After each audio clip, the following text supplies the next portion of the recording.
Dear viewers, नमस्कार, सलाम, सत श्री अकाल, गुड मॉर्निंग। दोस्तों, आज फिर हम पद्म भूषण मौलाना अब्दुल करीम पारेख के बेटे माजिद पारेख साहब से बात करेंगे। सर, पवित्र ग्रंथों में डेफिनेशन ऑफ रिलीजन यानी धर्म की परिभाषा क्या मिलती है? बहुत अच्छा सवाल है ये। देखिए मैडम, आज दुनिया हमारी जेब में हम लिए लिए घूम रहे हैं। इसमें हम देख सकते हैं कि जिन जिन देशों ने मजहबी जुनून को छोड़ा वो तरक्की कर गए हैं।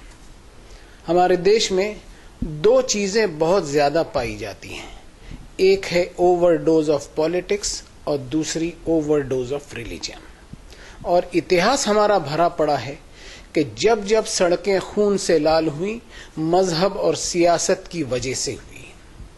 हम भारत की सैर कर लें, ईस्ट से वेस्ट तक, नॉर्थ से साउथ तक, ज्यादातर हमारी मस्जिदें, दरगाहें, मठ, मंदिर, गुरुद्वारे एनक्रोचमेंट और अतिक्रमण पर मिलेंगे।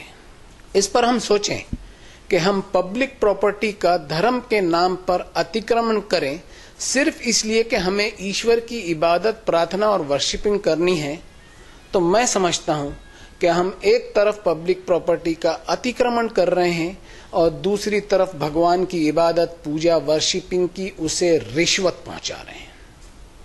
हम सोचें कि क्या वो इससे खुश हो जाएगा? हम देख रहे हैं कि मुसलमान बनाने की कोशिश की जाती है, हिंदू बनाने की कोशिश की जाती है, ईसाई बनाने की कोशिश की जाती है, कहीं इंसान बनाने की कोशिश नहीं की जाती। अब धर्म की परिभाषा पवित्र ग्रंथों में मिलती है, वो मैं आपको बताऊं। अराइतल्लज़ी युकज़्ज़िबु बिद्दीन, क्या उस आदमी पर गौर किया है जो असल धर्म को रिजेक्ट करता है? फ़ज़ालिकल्लज़ी यदउल यतीम, ये वही हो सकता है जो किसी यतीम, अनाथ, बेसहारा और वंचित की भलाई की जिम्मेदारी से अपने आप को दूर रखता है। और वला यहुद्दु अला तामिल मिस्कीन, इसके दिल में कभी कोई तड़प नहीं उठती कि किसी भूखे को कम से कम खाना ही खिला दे। इसके खुद के डाइनिंग टेबल पर एक से बढ़कर एक चीजें होती हैं, लेकिन इसे कभी किसी भूखे की भूख का एहसास नहीं होता। अब गौर से सुनिए क्या कहा गया। फ़वैलुल लिल मुसल्लीन अल्लज़ीना हुम अन सलातिहिम साहून अल्लज़ीना हुम युराऊन व यमनऊनल माऊन। सो बर्बादी है ऐसे नमाज पढ़ने वालों की, ऐसे इबादत करने वालों की, ऐसे पूजा अर्चना, उपासना और वर्शिपिंग करने वालों की जो इबादतें तो बहुत करते हैं लेकिन उनकी इबादतों में केवल दिखावा होता है। उनकी इबादतों ने उनका कैरेक्टर और किरदार ऐसा नहीं बनाया कि वो इंसानों के छोटे मोटे काम भी आ सकें। बस सड़कों पर दिखावे और शोर शराबे से भरपूर होती हैं उनकी इबादतें और इंसानी हमदर्दी से कोसों दूर रहती हैं। देखिए मैडम, संसार के मालिक ने हर इंसान को अनगिनत वरदान और बेशुमार नेमतें दी हैं।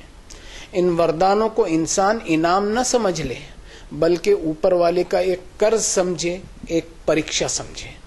और इस कर्ज को उतारने के लिए उस मालिक ने अपने ग्रंथों में बताया कि क़ूलू लिन्नासि हुस्नन व अक़ीमुस्सलाह, यानी इंसानों से अच्छा बर्ताव कर फिर मेरी इबादत कर।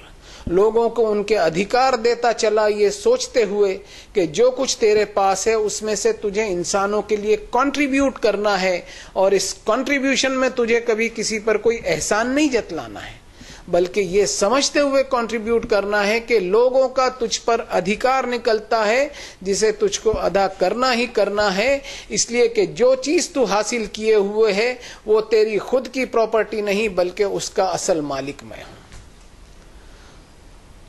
तो मैडम, ये है असल धर्म की परिभाषा जो आपको दुनिया की किताबों में नहीं मिलेगी, ये सिर्फ आकाशी किताबों में ही मिलेगी, चाहे वेद हो या उपनिषद, चाहे कुरान हो या बाइबल हो।